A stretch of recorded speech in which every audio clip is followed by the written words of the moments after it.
जी अस्सलाम वालेकुम। आज हम बात करेंगे कि ये फिस्टोला क्या होता है, फिस्टोला की क्या वजूहात हैं, फिस्टोला की क्या अलामात हैं। अगर हम सबसे पहले बात करते हैं कि फ़िस्टोला क्या होता है। मुख्तलिफ़ लोगों ने फ़िस्टोला का नाम सुना होगा, लेकिन फ़िस्टोला के बारे में जानना बहुत ज़रूरी है कि फ़िस्टोला क्या होता है। बहुत सारे लोग इसमें फ़र्क नहीं कर पाते। तो जो फ़िस्टोला होता है ये एक एबनॉर्मल पैसेज है एक आर्गन से दूसरे आर्गन के दरमियान, या एक एरिए से दूसरे एरिए के दरमियान।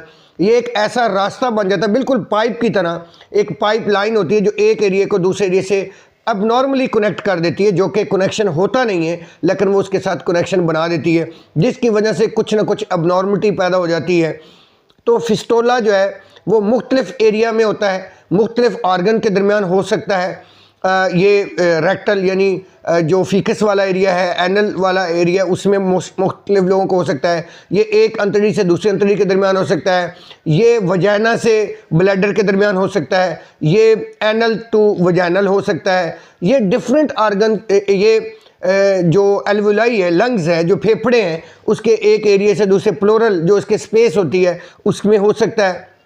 ये डिफरेंट, ये स्किन से इंटेस्टाइन के दरमियान हो सकता है। यानी ये किसी भी एक आर्गन से दूसरे आर्गन के दरमियान जो कनेक्शन मौजूद नहीं होता, लेकिन ये कनेक्शन एक पैसेज दे देता है, एक रास्ता होता है, एक टनल होती है, एक पाइप होता है। बिल्कुल जिस तरह हम पाइप लाइन बिछाते हैं और लेकिन वो पहले बंद होती है, लेकिन इसकी वजह से, खुलने की वजह से वो कनेक्शन बन जाता है। अब इसकी अगर हम इसकी रीज़न्स देखें, इसकी वजूहात देखें, तो इसकी बहुत सारी रीज़न्स हैं, बहुत सारी वजूहात हैं। अगर हम इसकी रीज़न के ऊपर आएँ तो सबसे पहले जो रीज़न्स आती है वो ये होती है कि बाज़ का वो ग्लैंड जो होते हैं, वो ग्लैंड के आगे ब्लॉकेज हो जाती है। अगर हम एनल फिस्टोला की बात करते हैं, एनल फिस्टोला जो है वो मोस्टली एनस के इर्द गिर्द एक ग्लैंड होते हैं बहुत सारे। तकरीबन हर इंसान के एनस के ऊपर फीकस वाले एरिया में जो उसके उस एरिया में छोटे छोटे ग्लैंड होते हैं, तकरीबन 6 से 10 ग्लैंड्स होते हैं। उसके पीछे एक टनल्स होती हैं। वो ग्लैंड काम क्या करते हैं? वो ग्लैंड लुब्रिकेशन प्रोवाइड करते हैं, आपके फीकस को निकलने में मदद देते हैं।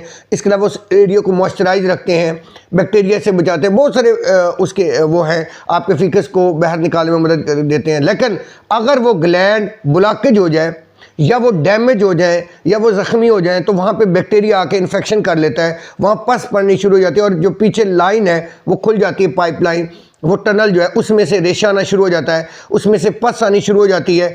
उस एरिए, उस एनल के एरिए को जो है वो वहाँ पे अब्सेसिस बन जाते हैं। यानी सबसे बड़ी वजह जो है वो बैक्टीरियल इन्फेक्शंस हो सकती हैं। वहाँ पे सफाई का ख्याल ना रखना, वहाँ पे रेशे का प्रोड्यूस हो जाना।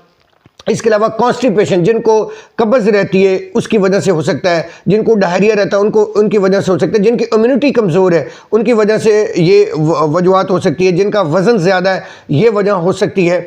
इसके अलावा जो स्टीरॉइड का ज़्यादा इस्तेमाल करते हैं उसकी वजह से भी ये फिस्टोला हो सकता है। इसके अलावा जिन लोगों को कोई भी सेक्सुअल ट्रांसमिटेड डिजीज़ है, ल्यूपस टाइप्स की, या कोई HIV है, या कोई इस किस्म की डिजीज़ है, तो उसको भी ये बहुत जल्दी जो है उसको फिस्टोला हो सकता है। फिस्टोला की मेन वजह आपकी इम्यूनिटी का वीक होना है, और उस एरिया में मुख्तलिफ़ किस्म के रेशे के दाने बनते हैं। वो रेशे का दाना, जब उसमें से रेशा निकलता है तो वो ग्लैंड का हिस्सा ओपन हो जाता है, और उस एरिया के अंदर जो है होता क्या है कि उस एरिया में इन्फेक्शन पैदा हो जाता है, बैक्टीरिया ग्रो करना शुरू कर देता है वो, और वहाँ से कंटिन्यूसली रेशा आना शुरू हो जाता है। बाज़ का फीकस कंट्रोल नहीं होता। अब अलामात क्या होती हैं? वहाँ पेन होना शुरू हो जाएगा, आपसे बैठा नहीं जाएगा, उठते बैठते बहुत तकलीफ होगी, ब्लड आना शुरू हो जाएगा, रेशा आना शुरू हो जाएगा। बाज़ का फीकस के ऊपर कंट्रोल नहीं रहता, फीकस आना शुरू हो जाता है। और इसके अलावा कुछ लोगों का ब्लैडर और यूरिन के दरमियान जो है वो कनेक्शन, जो है ब्लैडर और फीकस के दरमियान कनेक्शन हो जाता है। उसकी वजह से ब्लैडर से, यानी पेशाब से, छोटे पेशाब से स्मेल आनी शुरू हो जाती है। बात कर कुछ लोगों का जब बच्चा पैदा हो रहा था तो लेडीज़ के दरमियान भी जो है वो इस तरह का एक प्रॉब्लम होता है, जिसमें ब्लैडर और वजाना के दरमियान जो है वो कनेक्शन हो जाता है, जिसकी वजह से बार बार यूरिनेशन होती रहती है। तो ये इसकी जो है वो अलामात है। जब आपको बहुत ज़्यादा टेम्परेचर है, पेन होना शुरू हो जाए, तो आपको इमीडिएटली डॉक्टर को दिखाने की ज़रूरत है। आपको फिस्टोला हो गया है, और इस फिस्टोला को बर वक्त ट्रीट करवाने की